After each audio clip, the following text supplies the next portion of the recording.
ویلي شعرونه وویل خو زه به درته په رښتیا معنا کې غزل ووایم خوند ورنه واخلئ. د غزل نه مخکې یو دوه شعرونه دي چې ورځ مې راکاږي شپه مې خوري په داسې حال کې یمه. شعر نه خوند والی شعر ورځ مې راکاږي شپه مې خوري په داسې حال کې یمه. ورځ مې راکاږي شپه مې خوري په داسې حال کې یمه.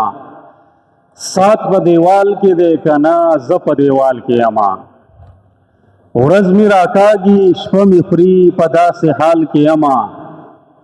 سات په دیوال کې دی که نه زه په دیوال کې یمه. د مسلمان او د هندو مباحثه ده په ما زه په سجده خدای ته پرېوتی در امثال کې یمه.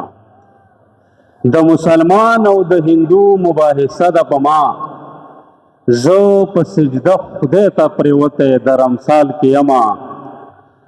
مهرباني او غزل دی چې غور طلب غزل دی.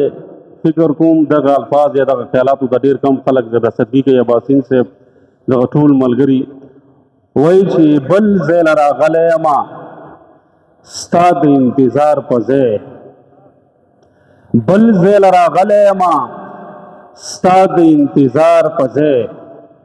چا راسره خپې بدلې کړي د پیزار په ځای. بل ځای له راغلی یمه ستا د انتظار په ځای. چا راسره خپې بدلې کړي د پیزار په ځای. او خدایا د دې وخت کاړوګر داسې بې پردې کړمه خښتې زما د کور راوویستې د مار په ځای. او ستا د سیرې شوي ګریوان غم په مخ اغستی وم. ستا د سیرې شوي ګریوان غم په مخ اغستی وم. سترګې مې منډلې دي په ستنه کې د تار په ځای. ستا د سیرې شوي ګریوان غم په مخ اغستی وم. سترګې مې منډلې دي په ستنه کې د تار په ځای. او د فرښتو سره اوسېږمه انسان نشته دی. د فرښتو سره اوسېږمه انسان نشته دی. په ایماندارو کې ذره قدر ایمان نشته دی.